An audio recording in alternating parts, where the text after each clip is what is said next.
على خلق كلهم هو الحبيب الذي ترجى شفاعته لكل هول من الأهوال مقتهم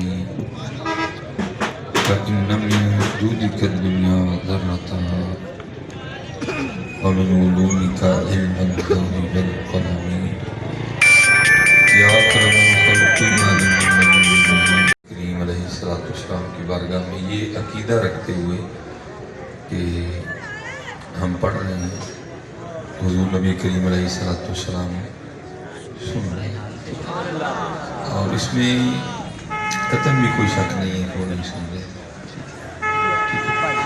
اس میں قطعاً بھی کوئی شک نہیں ہے کہ وہ نہیں سن رہے اور سنتے ہیں۔ اور میں تو اکثر احباب سے کہا کرتا ہوں کہ حضرت یہاں تو حضور نبی علیہ السلام کے غلاموں کی سمجھ نہیں آتی، حضور نبی علیہ السلام کے سننے کا کیا کہنا ہے، حضور نبی علیہ السلام کے سننے، کیونکہ میں بھی یہاں جامعہ نظامیہ میں 2 سال پڑھتا رہا، پھر ہم یہاں سے لاہور چلے گئے۔ جب میں یہاں پڑھتا تھا تو میرا تعلق سیالکوٹ سے، اس وقت ہمارے سیالکوٹ میں ایک بزرگ تھے جو کہ قبرستان میں رہا کرتے تھے اور میرا حضرت سے بڑا پیار رہا، اور یہ جو درویشوں کی دوستی ہے نا حضرت، یہ کبھی بھی رہے گا نہیں، یہاں بھی اپنا رنگ دکھاتی ہے، یہ قبر میں بھی دکھاتی ہے اور یہ حشر میں بھی ضرور دکھائے گا، حشر میں بھی ضرور۔ ایک دن میں دوپہر کو بیٹھا ہوا تھا اور بڑی شدید گرمی تھی، ظاہر ہے قبرستان میں پکھے وغیرہ کا اہتمام تو کوئی نہیں، اور تو سرکاری پکھا چل گیا تو چل گیا، نہ چلا تو نہ چلا۔ حضرت کا بھی پسینہ بہہ رہا تھا اور میرا بھی بہہ رہا تھا۔ میرا ذرا گھر جو ہے نا وہ قبرستان کے ہے تو بالکل سامنے تھا، لیکن تھا ذرا گلی کے اندر جا کے، لیکن حضرت صاحب کا گھر جو تھا وہ قبرستان کے بالکل اسی طرح جیسے یہ اسلحے کی دکان ہے، بالکل قبرستان کے ساتھ تھا حضرت۔ تو میں بیٹھا ہوا تھا حضرت کے گھر میں، تو حضرت کے گھر کا ونڈو اسی چل رہا تھا اور اس کے چلنے کی آواز بھی آ رہی تھی، اور گرمی اتنی تھی کہ حضرت کا بھی پسینہ بہہ رہا تھا، میرا بھی بہہ رہا تھا۔ میں نے میرے دل میں خیال آیا، میں نے کہا یار یہ حضرت صاحب نے کی کیتا ہے، چنگا بھلا ٹھنڈا کمرہ چھڑ کے کسی قبرستان جا کے بیٹھے، پوری حضرت کی محبت تھی کہ جو بات دل میں تھی وہ زبان پہ بھی آ رہی۔ میں نے یہ سوال حضرت سے بھی کر دیا، تو آگے سے انہوں نے مجھے ایک سوال پوچھ لیا، مجھے فرمانے لگے یار ایت دس جڑے ٹھنڈے کمرے لو تو انہوں دسن ڈے ٹھنڈا کمرہ چھڑ کے آخر آنا کتے، میں نے اس کی میں حضور آنا تھے ایسے قبرستان، مجھے فرمانے لگے یار 4 مونڈے ہیں تو جانا سی ہی آپ ہی آگے، اور میں ردی اتنی دور سے اتنی سردی میں آپ کو یہ کہنے قطر نہیں آیا کہ جو ہے نا وہ آؤ سارے قبرستان چلے، نہ یہ ہمارے نبی علیہ السلام کی تعلیم۔ بس میں آپ کو اتنا کہوں گا جی جہاں کہیں بھی رہو، کوٹھی میں رہو، بنگلے میں رہو، جہاں کہیں بھی رہو، بس اس بات کو کبھی بھی نہ بھولنا کہ جانا ہم نے بھی قبرستان میں۔ اسی تو حضرت خواجہ غلام فرید علیہ الرحمن نے لکھا تھا، فرماتے کوئی بن گیا رونق پکھیاں دی، کوئی چھوڑ کے شیش محل چلے، پلیاں ناس تے نخریاں بچ، کوئی ریت گرم تے تھل چلے، کوئی بھول گیا مقصد بندہ، کوئی کر کے مقصد حل چلے، غلام فریدہ ایتھے سب مسافر نہیں، کوئی اج چلے کوئی کل چلے۔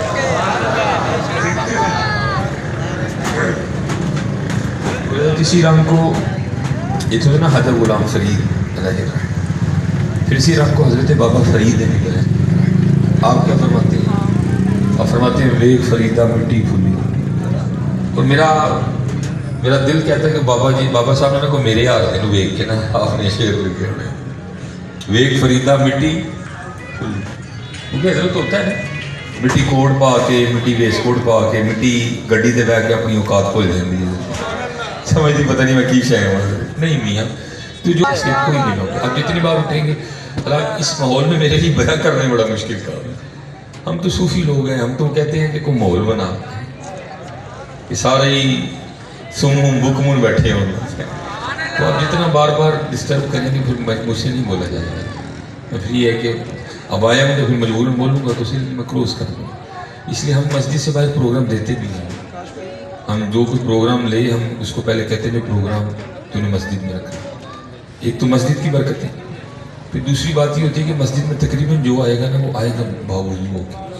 مسجد سے باہر تقریباً اگر آپ 1000 کھڑے ہیں, ہمیں صرف غصہ اس لیے زیادہ آتا ہے حضرت کہ ہم یہ بھول گئے ہیں کہ ہم مٹی میں, اس میں اسپیشل جو مٹی کے ساتھ یہ لگتا ہے نا گجر باجوہ رائی, یہ اصل میں کام بڑا خراب کرتا ہے. یہ جب مٹی کے ساتھ یہ لگ جاتا ہے نا پھر بڑا کام خراب. یہ تو مٹی ہے, اصل میں جو ساتھ لگتے ہیں نا سلسلے یہ بہت کام خراب کرتے ہیں. یہ تو ہے تو مٹی, لیکن نظری میں آپ کو دعوت دوں گا ساتھ جو مرضی بھی لگے آپ بس مٹی کو یاد رکھا کریں, زندگی گزار کا مزہ آئے گا. بول رہی ہے یہ مالک کے رنگ ہے کہ یہ مٹی دیکھ رہی ہے, یہ مالک کے رنگ ہے کہ مٹی سن رہی ہے, یہ مالک کے رنگ ہے کہ اللہ نے مٹی کو حصے عطا کر دی. اس کو گرمی لگتی ہے, اس کو سردی لگتی ہے, یہ خوش ہوتی ہے. یہ ایک خریدا مٹی پھولی, مٹی نو ایک کے مٹی پھولی, مٹی ہسی تے مٹی روئی, کھیڑ کھوڑ پھر مٹی ہوئی. اچھا پھر یہی بات حضور بابا بلے شاہ نے بھی بیان کی رحمۃ اللہ تعالیٰ. آپ کیا فرماتے ہیں؟ آپ فرماتے ہیں ماٹی جوڑا ماٹی گھوڑا. اس وقت کاریں تو نہیں تھی نا حضور بلے شاہ کے دور, گھوڑے ہوتے تھے. تو آپ فرماتے ہیں ماٹی جوڑا ماٹی گھوڑا ماٹی دا اسوار, ماٹی ماٹی نو دوڑائے ماٹی دا کھڑکار, ماٹی قدم کرے دی یار. شیر تو بڑے ہیں پہ آپ کیا فرماتے ہیں؟ فرماتے ہیں چار سیاں رل کھیڑنے لگی. یہ ہم کھیل رہے ہیں نا, ہم کھیل رہے ہیں. وَمَا الْحَيَاةُ الدُّنْيَا إِلَّا لَعِبٌ بَلَا, ہم کھیل رہے ہیں. چار سیاں رل کھیڑنے لگی, پنجویں وچ سردار, کھیڑ کھوڑ مڑ ماٹی ہوئیاں, پوندیاں پیر بسیار, ماٹی قدم کریں دیا. بس وہی فاروق آباد والوں اتنا ہی کہوں گا, جڑا نال لگتا ہے نا تو کھچنا ہی ہوگی, جڑا نال لگتا ہے نا گجر تو کھچنا ہی ہوگا. اسی مٹی ہیں, اسی مٹی ہیں, پر مٹی ان قریب مٹی چ مل جائے. میں آپ سب کو دعوت دوں گا, کیا خاص کیا ہفتے میں نا ایک دن ضرور نکالو قبرستان جایا کرو. لیکن جیسے قبرستان جاؤ نا ایک کام کرنا کہ فون بند کر دیں. اگر آپ نے فون آن رکھا پھر آپ کو کچھ بھی نہیں کرنا, پھر وہاں جا کے نا قبروں کو دیکھا کرو. پھر اس کے بعد کیا کرنا ہے, جو قبروں کے اوپر سلیٹیں لگی پھر ان کو پڑھا کرو, تاکہ آپ کو پتہ لگے ایسے آگے گڈے گڈے بڑے چودھری لیٹے. پھر بڑا ٹھنڈا ہو جائے گا اندر, کیونکہ یہ بزرگ فرماتے ہیں صرف حضرت انسان ہے حضرت جو موت کو بھول جاتا ہے, باقی سب کو موت یاد ہے, صرف حضرت انسان. بلکہ ایک روایت بھی ملتی ہے جس کا مفہوم ہے کہ حضرت عمر فاروق رضی اللہ تعالیٰ عنہ بازار تشریف لے گئے, ایک اونٹ بدک گیا تھا, بدک مطلب پھوڑ ہو گیا تھا. آپ کو پتہ ہے یہ تھے کٹا پھوڑ ہو جاتے وہ نہیں بدیا جاتا, ہمیں جڈا مرضی تگڑا بندہ ہے وہ تو پھر اونٹ ایک قداور جانور ہے, اس کو کون سنبھالے. اور وہ جناب اس نے پورا بازار جو ہے نا وہ آگے لگا رکھا. حضرت عمر فاروق تشریف لے گئے, آپ گئے اور آپ نے اس کو نا نکیل سے پکڑا, اور مفہوم ملتا ہے کہ آپ نے اس کے کان میں کچھ کہا اور کہہ کے نا آپ تشریف لے گئے. وہ وہاں ہی کھڑا رہا, وہاں ہی پھر بیٹھ گیا, اور 2-3 دن کے بعد وہاں بیٹھے بیٹھے اس کی بھوک سے موت ہو گئی. اب سب بازار والوں نے دیکھا تھا, بس انتظار میں تھے کہ حضرت عمر فاروق تشریف لائیں تو پوچھیں حضور کی کیا یہ کام تھا. تو وہ لکھا ہے کہ آپ تشریف لے گئے, وہ بازار والے اکٹھے ہوئے, اس کی حضور وہ آپ کو یاد ہے وہ اونٹ کا بدک نا, حضور نے اس اونٹ کی کان میں کیا کہا, آپ نے فرمایا کہ کیا ہوا. حضور اتھے ہی کھلو گیا, اتھے ہی بہ گیا, اور 2-3 دن بعد اتھے مر گئے. آپ نے کی کیا؟ آپ فرماتے ہیں جس کا پنجابی میں مفہوم یہ ہے وہ کانوں میں نہیں آتے چکی ہے, مرنا نہیں گیا ہے. حضرت جی اسی آتے جان چکی ہے کہ سانوں مرنا نہیں ہے, انہوں مرنا یاد ہے. حضرت جی وہ کتنے ہاتھ چکتا جی, وہ تو ہر ویلے تیاری کرنا ہے. اسی سارے نے ہاتھ تاں چکی سان مرنا نہیں ہے. اس لیے ہمیشہ یاد رکھنا یہ مٹی ہے, یہ مٹی ہے. اس لیے تو صوفیہ کہتے ہیں کہ شیشے کے دھوکے میں ہم جتنے ہیں نا، یہ 5 لوگوں کی بات نہیں میں کر رہا، میں آپ کی اور اپنی کر رہا، یہ ہم سارے ہیں جو ہم شیشے کے دھوکے میں آ چکے ہیں۔ ہاں حضرت یہ خدا کی قدرت ہے۔ میں اکثر و بیشتر تنہائی میں بیٹھ کے سوچتا ہوں، یا اللہ تیرا کی نظام میں قدرت ہے، تو نے یہاں تو نے کون سا پوزا فٹ کر رکھا ہے کہ میرے پیٹ کی بو باہر نہیں آتی؟ یہاں حضرت کیا خاص کیا ہم سب کے پیٹ سب کی آنتوں میں پخانا ہے حضرت؟ کیا خاص کیا ہم سب کے مثانے میں پیشاب ہے حضرت؟ کیا خاص کیا ہم سب کے پھیپھڑوں میں بلغم ہے اس وقت؟ کیا خاص کیا ہم سب کے پتے میں صفرا ہے، سب کی تلی میں صدا ہے، سب کی رگوں میں خون گردش کر رہا ہے، ہم سے بھی کوئی گندا ہے؟ لیکن کیا ہے پتہ نہیں اس نے اللہ جی کیا لگا دی ہے کہ جو اندر کا گند ہے اس کی بو باہر نہیں آتی، اس کی بو اگر اس کی بو باہر آنا شروع ہو ہم اپنی بو سے مر جائیں، یہ ہماری حقیقت ہے۔ اس لیے حضرت جی ہمیشہ یاد رکھنا کہ جو کچھ بھی کر رہے ہو، جو مرضی ہو جائے، جانا ہم نے کہا ہے جی، کہاں جانا ہے جی؟ زوراور سترانے بے وقوفان دے نوکر رہندے دانش مند سیانے، تاتے درجی انہوں نے لینا تاؤنا نے لینا۔ اس لیے حضرت جی میں خود کو بھی اور آپ سب کو بھی دعوت دوں گا، آؤ سی آج جی ٹہ رہی ہے، کیونکہ جو انہوں نے پھڑ کے ٹھایا نا تو حضرت پھر مول نہیں جے پڑھنا، آج آپ بھی ٹھہ جو گے تو مول پہ جائے گا، آؤ آج ٹہ رہی ہے۔ یہ ہمارے بہت بڑے زید کے حوالے سے رحمۃ اللہ تعالیٰ، اللہ نام ان کا صحابی والا ہے، لیکن یہ صحابی نہیں تھی، کافی بات کے بول رہے اور حضرت نے نکاح نہیں کیا، ساری زندگی مجرد رہی تنہا۔ میں کہتا ہوں یہ بھی تو دور سی نہ رہی، کیسے کیسے اللہ اللہ کے رسول کے عاشق لوگ تھے، وہ عمر گزر گئی، بڑھاپا، وہ لکھا ایک دن بیٹھے نا وہ کوئی کتاب پڑھ رہے تھے، اس کتاب میں نا وہ حدیث پاک آپ کی نظروں سے گزری جس کا مفہوم یہ ہے، حضور نبی کریم علیہ السلام نے ارشاد فرمایا کہ جنت میں کوئی شخص بھی تنہا نہیں ہوگا جس کا جو نکاح کی عمر کو نہیں پہنچا یا نکاح کی عمر کو پہنچا لیکن کسی وجہ سے نکاح نہیں ہوا اور خاتمہ اس کا لا الہ الا اللہ محمد رسول اللہ پہ، ہاں وہ مرد ہے، ہاں وہ عورت ہے، ہاں وہ لڑکا ہے، ہاں وہ لڑکی ہے، ہاں وہ بچہ ہے، ہاں وہ بچی ہے، تو کیا ہوگا جنت میں اللہ جل شانہ ان کا آپس میں نکاح کر دیں گے۔ جب آپ نے یہ حدیث پاک پڑھی نا تو پھر دل میں خیال ہی آیا کہ بھئی یہاں تو اسی طرح گزر گئی، لیکن یہ ہے کہ محبوب علیہ السلام فرما رہے ہیں کہ جنت میں نکاح ہوگا، تو پھر کون ہوگی جنت میں میری بیوی جس سے میرا نکاح جنت میں ہوگا؟ وہ عام شخصیت تو نہیں نہ ہوگی، وہ بھی تو کوئی خاص ہی ہوگی۔ لکھا ہے کہ آپ نے رات کو بستر پر سونے سے پہلے اللہ کے حضور دعا کی، یا اللہ مجھے دکھا کہ جنت میں میری بیوی کون ہوگی۔ وہ لکھا ہے کہ پہلی رات دعا مقبول نہیں ہوئی، اب نے دوسری رات پھر دعا کی، پھر مقبول نہیں، جب تیسری رات کر کے سوئے نا تو رات کو خواب میں کیا دیکھتے ہیں کہ ایک سیاہ فام عورت ہے، کالے رنگ والی، حبشہ کی رہنے والی، اور وہ خواب میں کہتی میرا نام میمونہ ولید ہے اور میں بصرہ میں رہتی ہوں۔ آنکھ کھل گئی، تہجد کا وقت تھا، تہجد ادا فرمائی، نماز فجر پڑھی اور آپ اپنی سواری لے کے نا بصرہ چلے گئے۔ ظاہر ہے میں آیا ہوں، بچوں نے بھی میرا استقبال کیا، تو وہ تو بہت بڑے لوگ تھے، لوگوں نے بڑا، آپ نے اس سے سوال کیا یار تو پہلے بتا کہ تمہارے یہاں کو میمونہ ولید رہتی ہے؟ اس نے کہا حضور رہتی ہے۔ آپ نے فرمایا میں اسی سے ملنے ہیں۔ اس نے کہا حضور آپ مجھ سے مل کے کیا کریں؟ آپ نے فرمایا کیوں کوئی اسے مل نہیں سکتا؟ اس نے کہا حضور وہ تو دیوانی ہے، لوگ اسے پتھر مارتے ہیں، اور یہ بھی حضرت عشق کے رنگ ہے، وہ کسی نے ایمی تو نہیں لکھا تھا، سنگ ہر شخص نے ہاتھوں میں اٹھا رکھا ہے جب سے تو نے مجھے دیوانہ بنا رکھا ہے۔ کڑی اس شخص پہ بھی محبت میں گزری ہوگی، کڑی اس شخص پہ بھی محبت میں گزری ہوگی، نام جس نے بھی محبت کا سزا رکھا ہے۔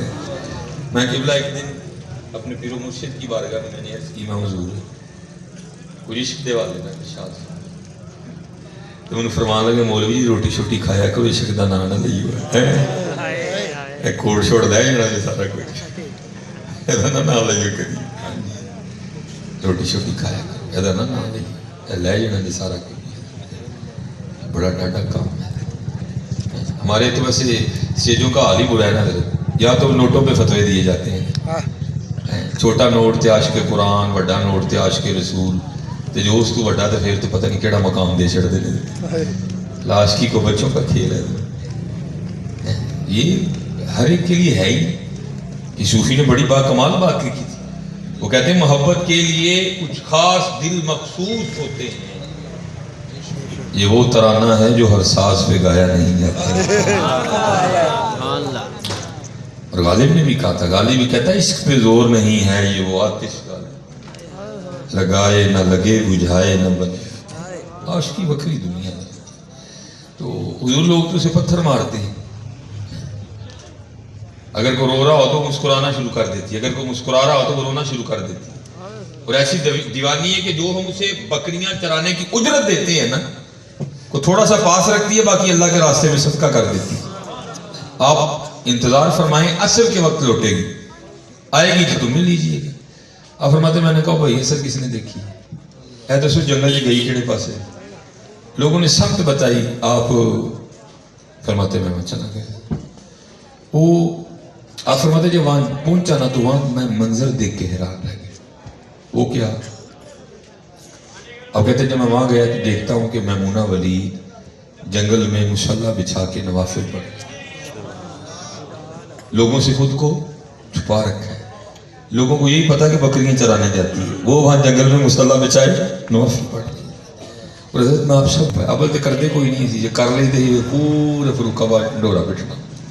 اپنے عمل کو چھپایا کرو, اس کو بڑا بچاؤ. اور آپ کو خود نہیں پتا کہ شیطان کس کس طرح آپ کا عمل ضائع کر دیتا ہے. میرے حضرت ایک جاننے والے ہیں, محلے دار بھی, مجھے ایک دن کہنے لگے حضرت صاحب تسی گل نوٹ کی تھی. میں جی وہ کی یہ آج کل چوکیدار لیٹ نہیں آنے. میں تمہیں کیوں پتا چلے. کہتے ہیں پہلے میں تہجد شروع کرنا مت آندا ہے تو مکانا مت آندا ہے. اصل میں چوکیدار نہیں بتانا تھا, بتانا ان کا مقصود یہ تھا کہ میں تہجد پڑھتا ہوں. آپ کو خود نہیں پتا حضرت شیطان آپ کا عمل کس کس طرح ضائع کرتا ہے. حضرت مالک بن دینار رحمۃ اللہ تعالی علیہ کے لکھا کہ آپ کسی حاجی سے ملنے کے لیے تشریف لے گئے. وہ جب کھانے کا وقت آیا نا تو وہ حاجی اپنے غلام کو کہتا ہے وہ پانڈے لے کے آ جڑے میں پچھلے عادت لے کے آیا. آپ نے فرمایا پچھلا بھی گیا تو یہ بھی گیا. بچاؤ یار خود اپنے, بچاؤ اپنے. اس وقت جو سب سے بڑی ہمارے عملوں کو تباہ کرنے والی چیز ہے نا وہ فیس بک ہے. کچھ نہیں چھوڑتی ہے. ابھی نیچ بھی ماری ہے نا, وہ اسی سامنے موبائل رات کے مار دی, پھر اسی وہ بھی فیس بک پہ چاڑ دی. مجھے آج چھینک آئی ہے. بچو حضرت اس کام سے, اس سے بچو, اس سے بچو. یہ حضرت عمرو بن عاص رضی اللہ تعالیٰ آفات مصر, آپ نے مصر فتح کیا. حضرت عمر فاروق رضی اللہ تعالیٰ عنہ. اور حضرت عمرو بن عاص فرماتے ہیں جب مصر فتح ہو گیا نا تو جو مصر کا بادشاہ تھا نا اس کا تاج نہیں مل رہا تھا. اس کا جو تاج تھا وہ بڑا قیمتی تاج تھا, اس میں بڑے بڑے قیمتی ہیرے جڑے ہوئے تھے. اور وہ تاج ایسا تاج تھا کہ وہ تاج حضرت عمر فاروق کے علم میں بھی موجود تھا. اب اس لیے بڑے پریشان تھے کہ جب مال غنیمت واپس جائے گا مدینہ طیبہ اور وہاں تاج نہیں ہوگا تو حضرت عمر فاروق رضی اللہ تعالیٰ نے جب تاج کے بارے میں پوچھا تو میں کیا جواب دوں گا. آپ فرماتے میں نے اس لیے حضرت ان کو کہا تھا نا مسائل چھوڑا نہیں بول بندے. حضرت عمر فاروق رضی اللہ تعالیٰ عنہ یہ اصول ہوتا ہے پروگرام کا, کبھی بھی بچوں کو آگے نہ بٹھاؤ. وہ تو بچے ہیں, یہ اصول ہوتا ہے پروگرام کا, کیونکہ وہ بچے ہیں, ان کو نہیں, آپ اس کو جتنا مرضی بات کریں وہ بار بار یہی کریں گے. حضرت عمر فاروق رضی اللہ تعالیٰ عنہ جب پوچھیں گے تو کیا جواب دوں گا میں. حضرت عمر بن عاص رضی اللہ تعالیٰ عنہ فرماتے میں بڑا پریشان کھڑا تھا تو کیا دیکھا کہ ایک بندہ ہے جس کے ہاتھ میں تھیلا تھا, لیکن اس نے اپنا منہ چھپایا ہوا تھا. آپ فرماتے ہیں وہ آیا, اس نے السلام علیکم کہا, تھیلے میں سے تاج نکال کے نا اس نے مال غنیمت کے ڈھیر کے اوپر رکھ دیا اور واپس چل گیا. حضرت عمر بن عاص رضی اللہ تعالیٰ فرماتے میں نے دیکھا تو اس کی جوتی کا تسمہ ٹوٹا ہوا تھا. اور فرماتے میں نے دیکھا تو اس کے کپڑے جگہ جگہ سے پھٹے تھے جس پر پیواندے لگے ہوئے تھے. میں یہ اس کی غربت اور افلاس کا عالم تھا.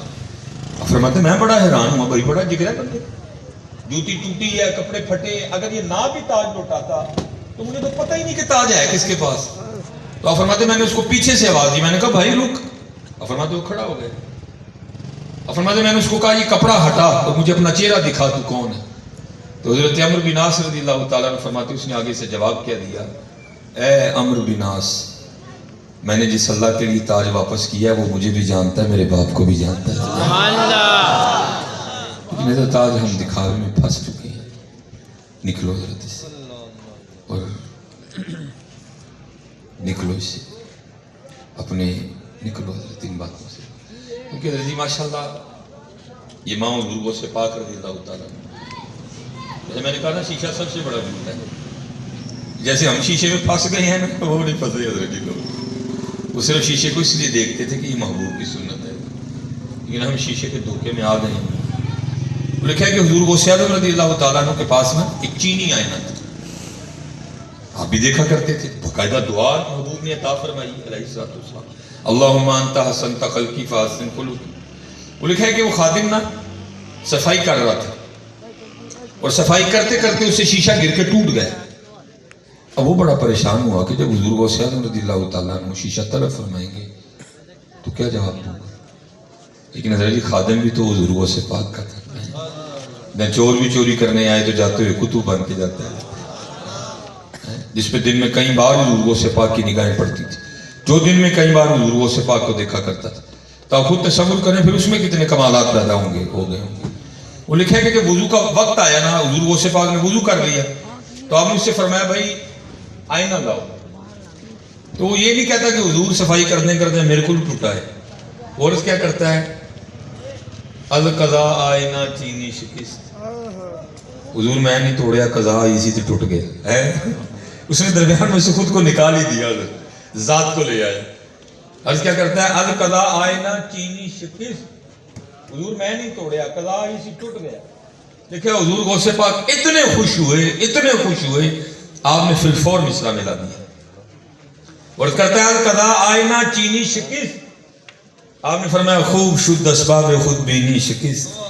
چنگا ہوا ٹوٹ گیا, جان چھٹی. نہ ویکھاں گے نہ اپنا بھی یاد آئے گا, اپنے یار نو یاد کریں گے. اللہ یا رسول اللہ یا رسول اللہ. زندہ باد زندہ باد.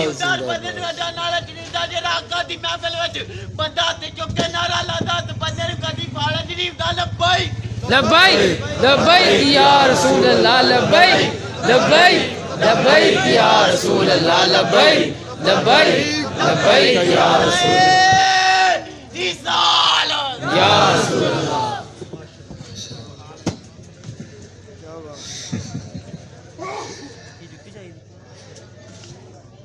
وہ ہم جو ہے نا شیشے میں وہ بھی پھنس گئے. اس لیے جی یاد رکھنا, ایک فریدہ مٹی پھول.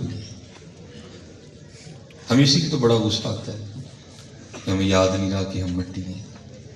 ہمیں اس لیے بہت غصہ آتا ہے. بہرحال حضرت میرا ان سے بڑا محبت کا سلسلہ رہا اور پھر اسی قبرستان میں ان کا انتقال ہوا. اور آج بھی اسی قبرستان میں حضرت کا جو ہے نا بڑا سادہ سا مزار موجود ہے. میں نے ان سے بہت کچھ سیکھا اور میں آپ سب سے گزارش کروں گا ذرا اچھے لوگوں کی صحبت اختیار کریں, اچھے لوگوں کی. یہ موہن بخش صاحب نے فرمایا چھڑ دے بے درداں دی یاری, نیتا ہو جا سی منہ کالا, اے دے تو تنہائی چنگی جڑی بخشے نور اجالا ہے,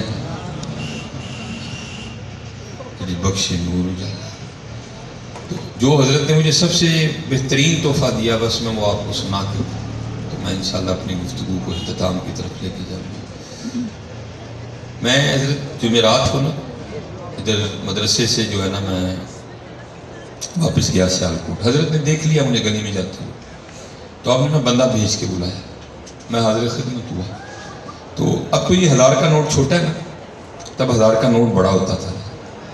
تو پہلے انہوں نے مجھے 1000 کا نوٹ دیا, میں نے پکڑ لیا. پھر انہوں نے فرمانے لگے مولوی جی کام کہیے تو کر دے ہوگے, کیونکہ میرے ہاتھ میں 1000 کا نوٹ تھا. تو میرے منہ سے بھی 1000 کی وجہ سے یہی نکل گیا. میں نے کہا حضور آپ 1000 کام بتائیں میں کر دوں. فرمانے لگے یار میں تو لاہور جا نہیں سکتا, تو آتا جاتا رہتا ہے, تو تیرے راستے میں ایک مزار ہے بابا چھتڑی والی سرکار, مینار پاکستان کے قریب کبھی ہوا کرتا تھا مزار. جب سڑک کی توسیع ہوئی تو پھر یہ مزار وہاں سے راوی کے کنارے شفٹ ہو گیا. یہ بزرگ سادات میں سے تھے لیکن مشہور بابا چھتڑی والی سرکار کے نام سے. اور اس میں بھی حضرت ایک کمال ہوتا ہے, جان بوجھ کے اپنا نام بدل دیتے ہیں کیونکہ حضرت جی فقر میں بندے پہ ایک مقام آتا ہے کہ جب بندے کو اپنی ذات بھی خیر لگتی ہے پھر ان کا دل کرتا ہے کہ کوئی ساڈا نام لگے ہی نہ, یہ خود کی اتنی نفی کرتے ہیں. چل بولے اتنے چلیے جتھے سارے عقل دے انے, نہ کوئی ساڑی ذات پچھانے نہ کوئی سانو, یہ اتنی نفی کرتے ہیں اپنی, پھر یہ اپنا نام ہی بدل دیتے ہیں. حضرت کا نام کو چھتری والی سرکار نہیں تھی, وہ تو مشہور ہوئے اس حوالے سے. فرمانے لگے یار تیرے راستے میں یہ مزار آتا ہے, ٹھنڈ بڑی ہے, اور وہاں مزار پہ ایک مجذوب بزرگ بیٹھے ہوئے ہیں اور آج کل ان کے پاس اوڑھنے کے لیے کچھ نہیں, بس کام تو نے اتنا کرنا ہے کہ تم نے 1000 کا نا ان کے لیے گرم سا کمبل دینا اور یہ میری طرف سے تم نے ان کو تحفہ دینا ہے. میں نے کہا جناب کام ہو جائے. ہم لاہور آ گئے. اس دور میں بھی حضرت اچھی جو کمبل ٹائپ چادر ہے نا اس دور میں بھی 1000 کی نہیں آتی تھی, آج تو بالکل ہی نہیں نا آتی, اس دور میں بھی نہیں. اور یہ بات ہے سن 2002 کی, جب میں آپ کی ادھر پڑھتا رہا ہوں پھر ہم ادھر سے لاہور چلے گئے. تو کیونکہ لاہور میں ایک بڑا اچھا آپشن موجود ہے وہ ہے لنڈے کا, وہاں سے آپ کو ایک کوالٹی کی چیزیں بھی بڑی سستی مل جائیں گی. میں چلا گیا, ہمارے پٹھان بھائی تھے دوست, ہم نے ان سے بڑی بحث کر کے نا تو میں نے 800 میں کمبل لے لیا, 200 میری جیب